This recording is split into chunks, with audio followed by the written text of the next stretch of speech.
প্রসঙ্গে কালকে আমি কিছুটা আলোচনা করেছিলাম। ইষ্টভীতির উপরেই নির্ভর করছে একটা মানুষের বাঁচাবার আর মেরুদণ্ডের মূল কৃপার মূল উদ্দেশ্য। ইষ্টভীতি সম্বন্ধে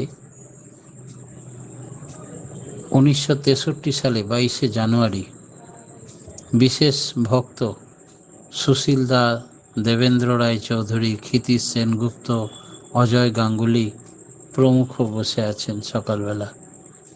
শ্রী ঠাকুর সুশীলদার দিকে চেয়ে বলতে লাগলেন, ইষ্টভীতি জবর জিনিস। সকালবেলা প্রথমে ইষ্টভীতি মন্ত্র পাঠ করে ইষ্টভীতি নিবেদন এবং শত অনুজ্ঞা পাঠ করার মাধ্যমে মানুষগুলি সক্রিয়ভাবে উদ্দীপ্ত হয়ে ওঠে। নিষ্ঠাসহ এই ইষ্টভীতি নিবেদন এবং নিত্যদিন শত অনুজ্ঞার কথাগুলি নিষ্ঠাসহ পাঠের দরুন সেগুলি মাথায় সেট হয়ে যায়, উপস্থিত বুদ্ধি জাগ্রত হয়। তাছাড়া অজান্তেই যে কত গুণ তার মধ্যে এসে পড়ে তা বলে শেষ করা যায় না। ইষ্টভীতি সম্বন্ধে যেখানে যা আছে সেগুলি সবই ক্ষুদ্র পুস্তক করে রাখবেন। ইষ্টভীতির কথা সংগ্রহ করতে করতে একটা বড় বই রচনা হবে। তাই ইষ্টভীতির উদ্দেশ্য নিবেদন করে নির্বিহিতভাবে 30 দিনেই তা পাঠিয়ে দিতে হয়, সঞ্চিত করে রাখতে নেই, ফিলান্থ্রপি অফিসেই পাঠাতে হয়। এর অন্যথা বা ব্যতিক্রমে বিপদ বিপর্যয় নেমে আসে। ইষ্টভীতি সম্বন্ধে যা বলা আছে তা আপনারা সংগ্রহ করবেন এবং মাঝে মাঝে ইষ্টভীতি সম্বন্ধে নিজেদের পুনরাবৃত্তি করবেন, আবৃত্তির মতো শুনবেন বারবার। এ কখনো পুরনো হয় না। ইষ্টভীতি সম্বন্ধে ঠাকুর বললেন, ইষ্টভীতি করিস মানেই ইষ্টভরণ করিস। আত্মভরণের চাইতে ইষ্টভরণের ধান্দা যেন বেশি থাকে।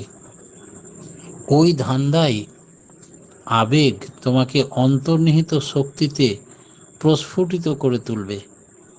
ইষ্ট অনুরাগের বাস্তব বিনিয়োগই হল ইষ্টভীতি। বিধিমতো ইষ্টভীতি করার মাধ্যমে সমগ্র জীবনটাই বাড়তির দিকে এগিয়ে যেতে থাকবে ক্রমশ।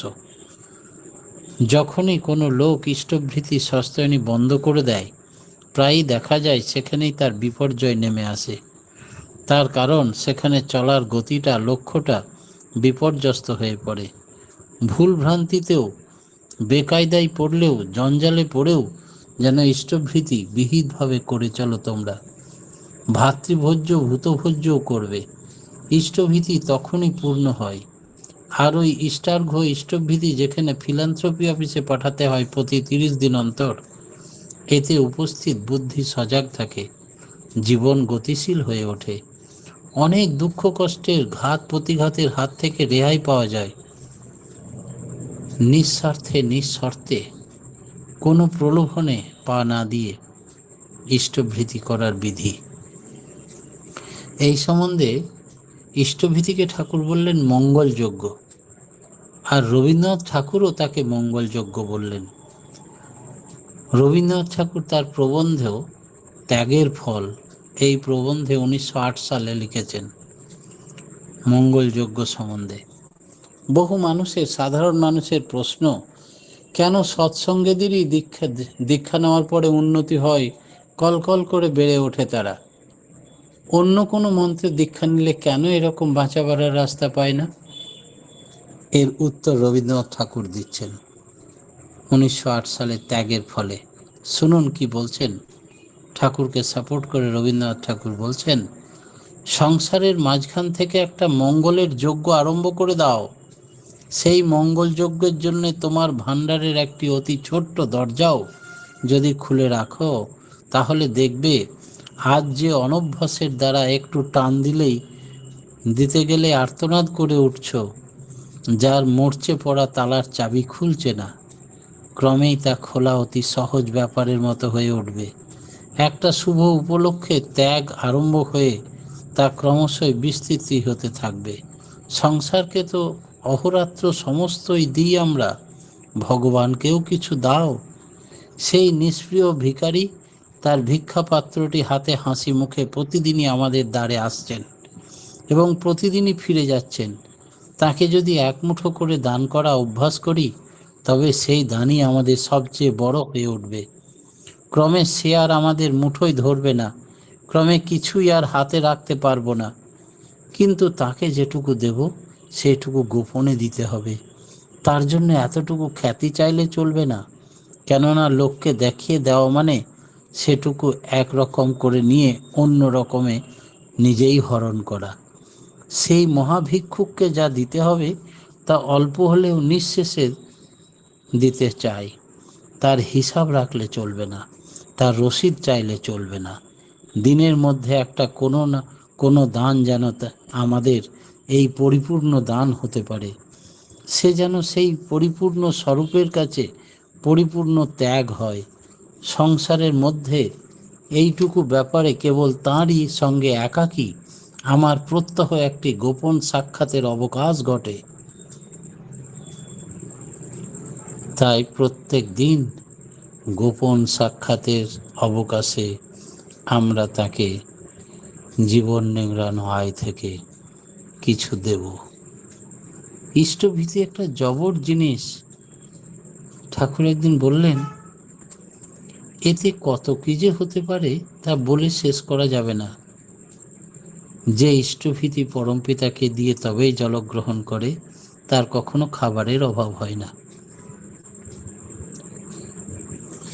যুগপুরুষোত্তমকে উদ্দেশ্য করে আমরা ইষ্টভীতি দান করি। ইষ্টভীতি স্কিল বা দক্ষ করে তোলে মানুষকে সব জীবনে, স্বাভাবিক উৎসাহ জগিয়ে তোলে। একেই বলে সমর্থী যোগ। একবার সমর্থী যোগ সম্বন্ধে স্বপ্ন দেখেছিলেন ঠাকুর। প্রত্যেকের সামর্থ্যকে কি করে বাড়িয়ে দেওয়া যায়, তারই ফলস্বরূপ ইষ্টভীতি। এক ভক্ত একদিন জিজ্ঞেস করছেন ঠাকুরকে, আমি ঠিকমতো ইষ্টভীতি করতে পারি না।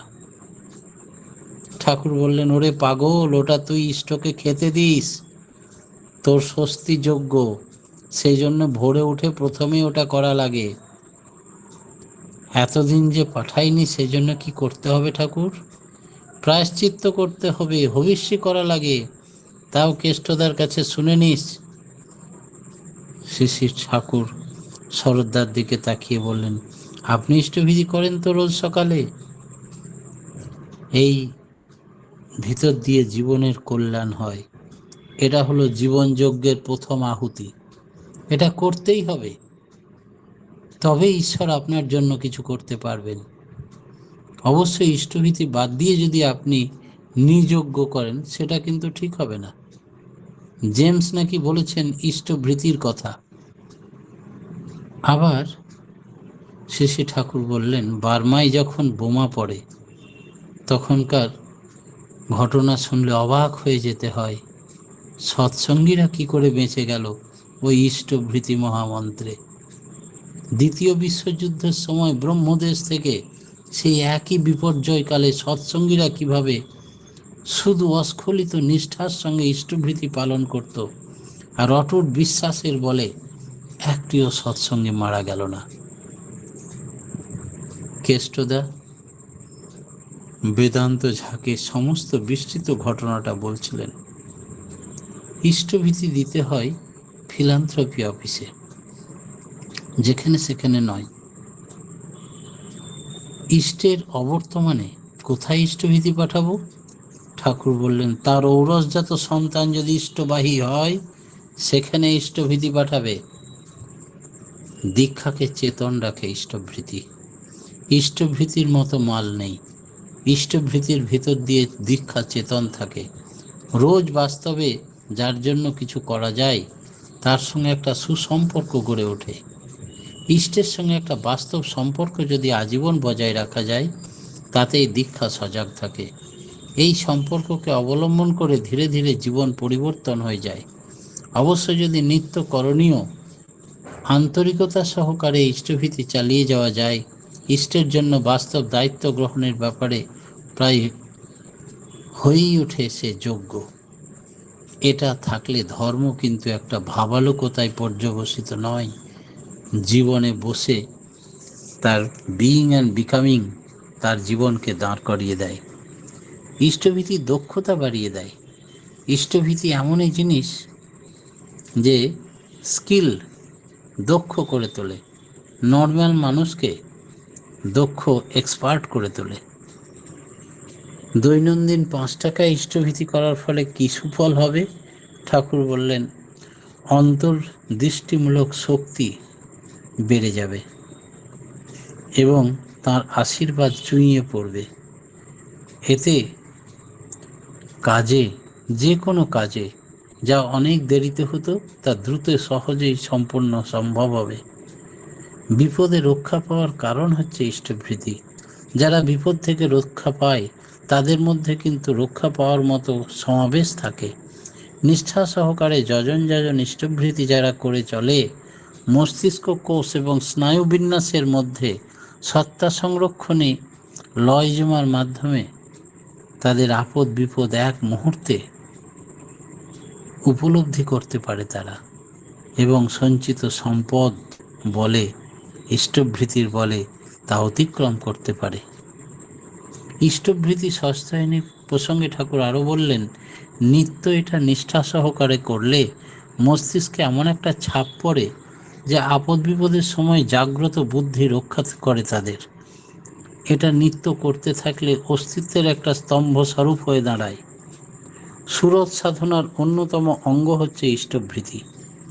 শ্রী শ্রী ঠাকুর প্রদত্ত সন্ত মন্ত্রে সুরত সাধনার কথা একটা প্রধান অঙ্গ হচ্ছে ইষ্টভীতি।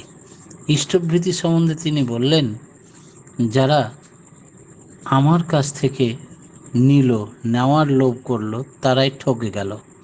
আর যারা কেবলই দিতে থাকে তারা একটা গিঁট পড়ে যায়, তারা নিজেরা আর উঠতে পারে না। আর যারা শুধু দেয় তারা ঠেলে ওঠে, তাদের আর্জ আকুতি তাদেরকে কল করে বাড়িয়ে তোলে।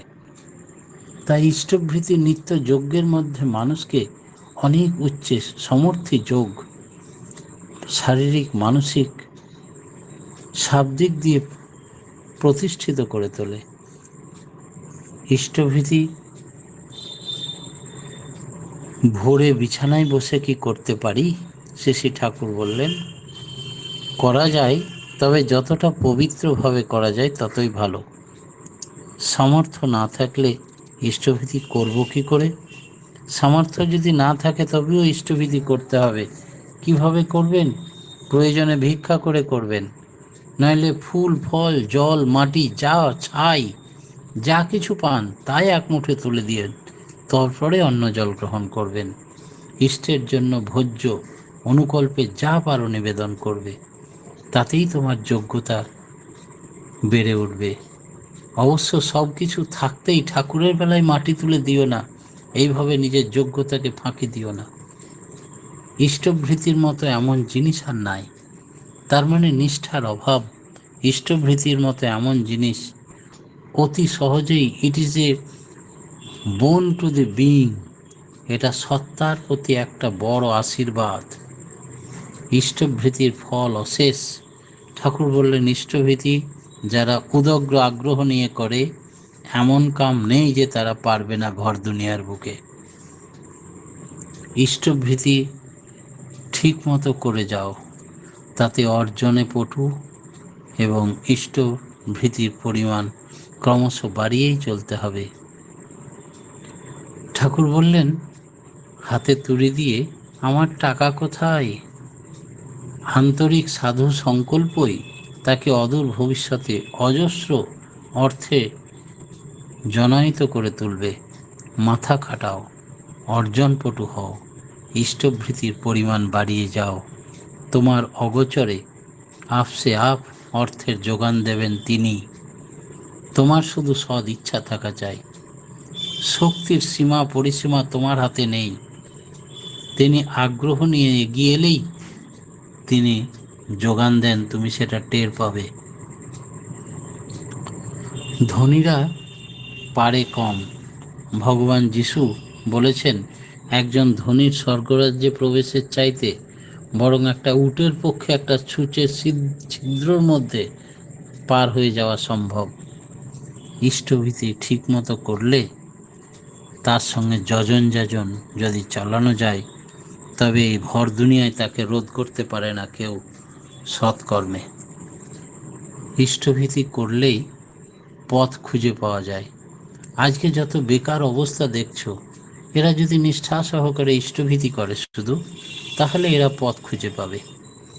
ইষ্টভীতির চাপে কি হয়, কাজের মধ্যে ধান্দা যদি থাকে ইষ্টভীতি, তোমার জোগাড় করতে অসুবিধা হবে না। জীবনের সবখানে ইষ্ট ওতপ্রোতভাবে তোমাকে পরিচালিত করবেন। ইষ্টভীতি হলো নিকুম্ভিলা যজ্ঞ। ইন্দ্রজিৎ ছিল অজেয়, তার মূল ছিল নিকুম্ভিলা যজ্ঞ। কিন্তু যেদিন তার এই যজ্ঞে ব্যাঘাত হলো, সেই দিনই তার বিনাশ সম্ভব হলো। আমরা যদি তেমনি ইষ্টভীতি অটুট রাখি, ব্যতিক্রমী না ঘটায়, তাহলে যেন রক্ষা কবচটা হাতেই থাকবে আমাদের। ভোরে উঠে নাম ধ্যান ইষ্টভৃতি করে বেরানোর দরকার। সেটা আয়ুধ, শাশ্বত, সব দিক দিয়েই ভালো। আর এই সব করে যখন বেরোবেন, তখন যে যেমন অবস্থায় থাকবেন, অটুট শক্তি সমন্বিত হয়ে ঠিক আবার ফিরে আসতে পারবেন। ঠাকুর কথা প্রসঙ্গে বললেন, আমাদের ইষ্টভীতি সস্তায়নের ভিত্তিতে যদি সব কিছু গড়ে ওঠে, তাহলে হয়তো রাষ্ট্রের তরফ থেকে আয়কর না দিলেও কোনো ক্ষতি হবে না।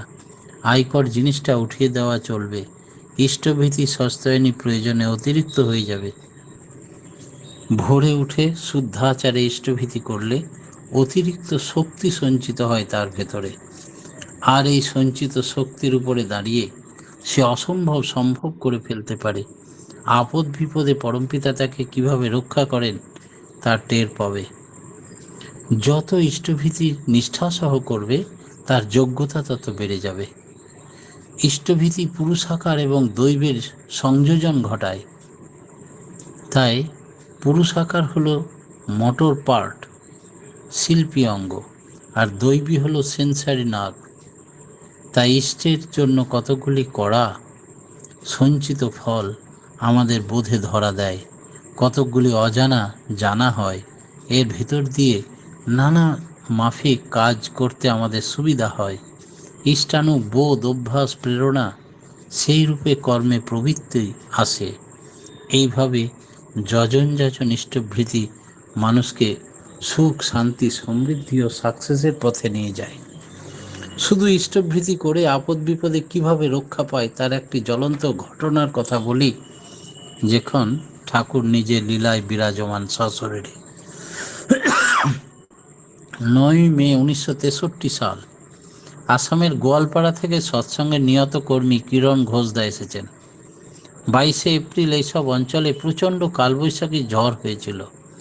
তাতে অনেক ক্ষয়ক্ষতি হয়েছিল, কিন্তু ঝড়ের সময় কিছু অলৌকিক ঘটনা ঘটে যায়। কিরণদা ঠাকুরকে সেগুলি বলছেন। ঠাকুর, গোয়ালপাড়া জেলার খয়রাবাড়িতে আমাদের গুরুভাই রাসবিহারী বসাকদার বাড়ি, তার দোকান কালডোবাতে। ঝড়ের সময় তিনি দোকানে ছিলেন। হঠাৎ দেখেন কালো মেঘ চতুর্দিক অন্ধকার করে ভয়ঙ্কর ধেয়ে আসছে। আর্তনাদ আর চিৎকার করতে থাকলো মানুষজন। এমন সময় মনীন্দ্র ডাক্তার, হাতে পাখা, পরনে সাদা হাফ শার্ট, এসে রাসবিহারীদাকে বললেন, নাম করো, ভয় নাই, এই বলে কাঁধে হাত রাখলেন। তারপর মনীন্দ্র ডাক্তার তার হাত ধরে পাশের ঘরে নিয়ে বসালেন। কালো মেঘ 2-3 মিনিট থাকলো। বসাকদা ওখানে অজ্ঞান হয়ে পড়ে গেলেন। জ্ঞান লাভের পরে দেখলেন মনীন্দ্র ডাক্তার নেই। বসাকদার কাঁধের উপরে শুধু একখানা কাঠ পড়ে আছে, আর চতুর্দিকে ঝড়ের প্রচণ্ড ধ্বংসলীলা। কি যে ভয়ঙ্কর ঘটনা ঘটে গেল, এই অল্প সময়ের মধ্যে কেউ টের পেল না। ঠাকুরকে জিজ্ঞেস করছেন কিরণদা, এই মনীন্দ্র ডাক্তার কে ঠাকুর? ঠাকুর বললেন, পরম পিতাই বোধহয় গিয়েছিলেন মনীন্দ্র ডাক্তারের বেশ ধরে। এই বলে ঠাকুরের ভুবন ভুলানো হাসি, হাসছেন আর হাসছেন। শুধুই কি মজা, নাকি এর আরেক অনুরূপ লীলার অন্য কোনো ইশারা? পরে বললেন, ও যে ইষ্টভৃতি করে নিষ্ঠা সহকারে, বিপদের সময় মনিন্দ ডাক্তারের ভেষ ধরে পরমপিতা নিজে গিয়ে পাশের ঘরে সরিয়ে নিয়ে গেলেন, কাঁধের উপরে হাত রাখলেন। হাতটা আর কিছু না, গাছের ভাঙা ডাল।